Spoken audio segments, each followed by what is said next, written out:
গুরুর চরণে প্রণাম জানিয়ে শুরু করছি ভাগবত কথা। ভগবান শ্রীকৃষ্ণের কাছে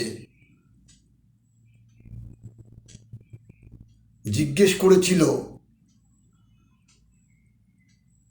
যে ভগবান, তোমাকে আর কত জন্ম পরে আমি পাব? ভগবান শ্রীকৃষ্ণ তার ভক্তকে বলেছিল, আর 13 জনম পর তুমি আমাকে পাবে। বলছি 13 জনম আমি তোমার জন্যে অপেক্ষা করব? না না প্রভু, এই 13 জনম আমি কৃষ্ণ বিরহেও বেদনা আমি সইতে পারবো না। তখন ভগবান শ্রীকৃষ্ণ বললেন, মিত্রভাবে তুমি আমায় 13 জন্মে পর পাবে, আর শত্রুভাবে তুমি আমাকে 3 জন্মে পাবে। তো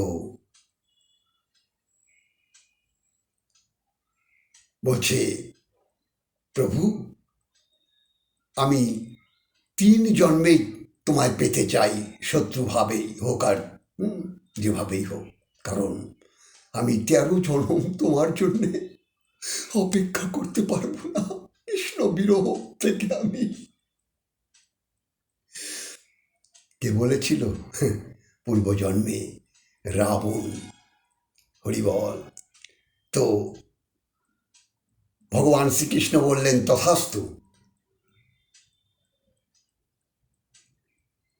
তো রাবণ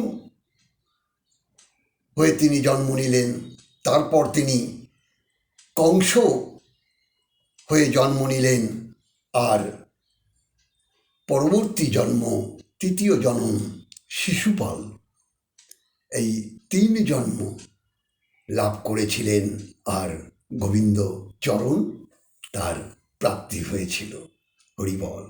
তাহলে দেখুন, রাবণের মতো কৃষ্ণ ভক্ত বিশ্ব ব্রহ্মাণ্ডে আর কেউ আছে কিনা সন্দেহ। কারণ কৃষ্ণ বিরহ বেদনা তার এত না, আমি শত্রু ভাবি।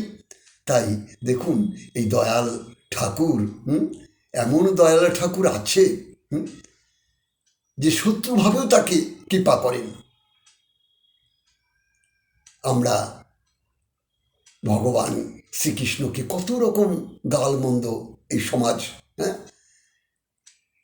হিন্দু সমাজ, সনাতন সমাজ কত গালমন্দ করে, কিন্তু হরিবল, ভগবান এর নাম গুণগান হেলায় অবহেলায়, শ্রদ্ধায় অশ্রদ্ধায়, যেভাবে আপনি করুন সেভাবেই আমার প্রভু কৃপা করেন। তাই আপনারা ভক্তি ভরে তো করবেনই, আর কেউ যদি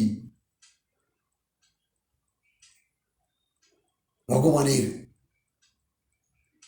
কথা উচ্চারণ করে গালমন্দ হিসাবেও, দেখুন দয়াল ঠাকুর আমার এ নাম উচ্চারণ করলেই পাপমুক্ত। হরিবল। এমন দয়াল হরি আর বিশ্ব ব্রহ্মাণ্ডে কোথাও নেই। হরিবল।